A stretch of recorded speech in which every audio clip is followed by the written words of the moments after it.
அஸ்ஸலாமு அலைக்கும் வரஹ்மத்துல்லாஹி வபரகாத்துஹு. அன்பார்ந்த சகோதரர்களே, உஸ்மான் ரலியல்லாஹு அன்ஹு அவர்கள் மீது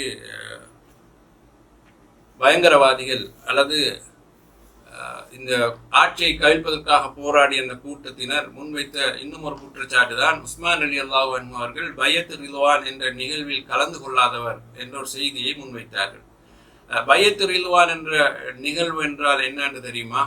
ஹிஜ்ரி 6ஆம் ஆண்டு ரசூல் ஸல்லல்லாஹு அலைஹி வஸல்லம் அவர்கள் சஹாபாக்களை அழைத்து கொண்டு மக்காவுக்கு உம்ரா என்ற வணக்கத்தை நிறைவேற்றுவதற்காக புறப்பட்டார்கள்.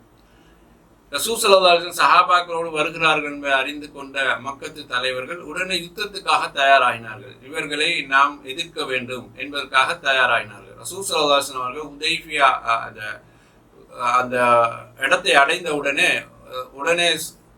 உஸ்மான் ரலியல்லாஹு அன்ஹு அவர்களைத்தான் மக்காவில் உள்ள தலைவர்களுக்கு தூதுவராக அனுப்பினார்கள். ஏன்னா உஸ்மான் ரலியல்லாஹு அன்ஹுடைய வார்த்தைக்கு அந்த மதிப்பு கிடைக்கும். ரசூலுல்லாஹ் சஹாபாக்கள் யாரை தெரிவு செய்கிறார்கள், எதற்கு தெரிவு செய்கிறார் என்பதிலே ஒரு ஹிக்மத் இருக்கிறது.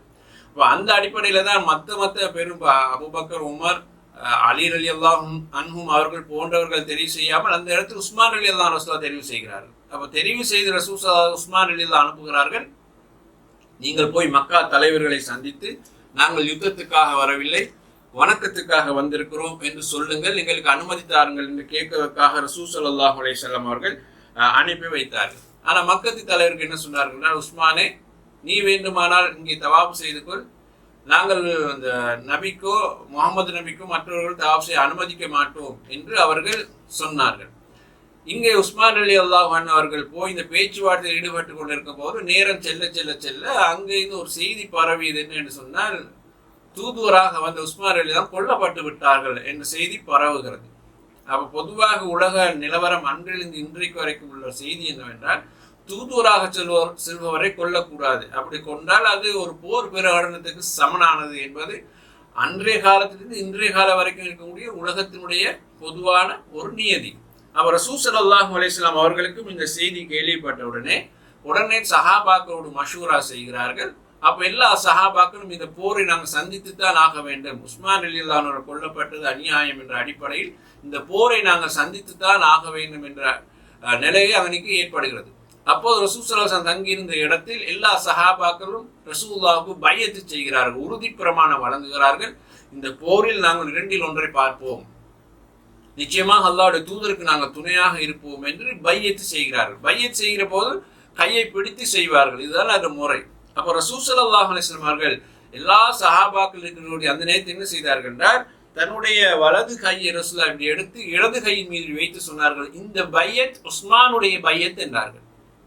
எல்லாரும் ரசூலோட கையை பிடித்து பையத் செய்கிற நேரம் ரசூலுல்லாஹ் என்ன சொன்னாங்கன்னா, தன்னுடைய வலது கையை எடுத்து இடது கையில் இப்படி காட்டி இந்த வலது கையை இப்படி இடது கையில வைத்து சொன்னார்கள், இது உஸ்மான் எனக்கு தரக்கூடிய பையத் என்று உஸ்மான் ரலியல்லாஹு அன்ஹு சார்பாகவே ரசூலுல்லாஹ் அந்த பையத்தை செய்து கொண்டார்கள். அதை மக்களுக்கும் காண்பித்தார்கள்.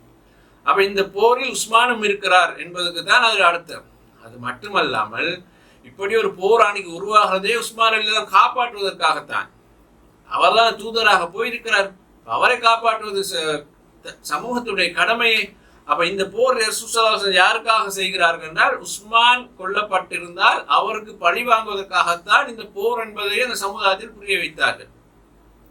அல்லாஹ் ரப்புல் ஆலமீன் சூரா அல்-ஃபத்ஹ்ல இதை பற்றி பேசுகிறார்.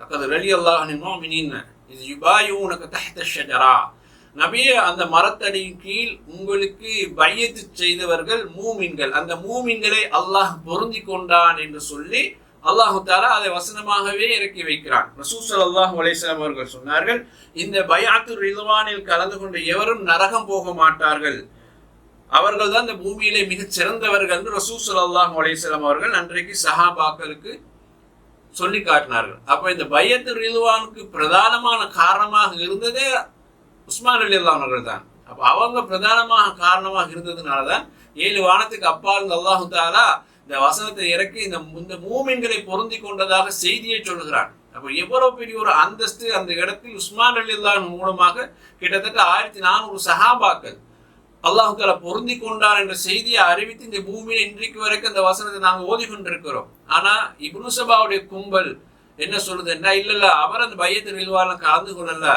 எனவே அவர் இந்த ஆட்சிக்கு தகுதியானவர்கள், இவர் ஆரம்ப காலத்தில் எந்த போராட்டத்திலும் கலந்து கொள்ளவில்லை என்ற மாதிரி சொல்லி அவருடைய அந்த இமேஜை உடைப்பதற்கு தான் இவர்கள் பாடுபட்டார்கள்.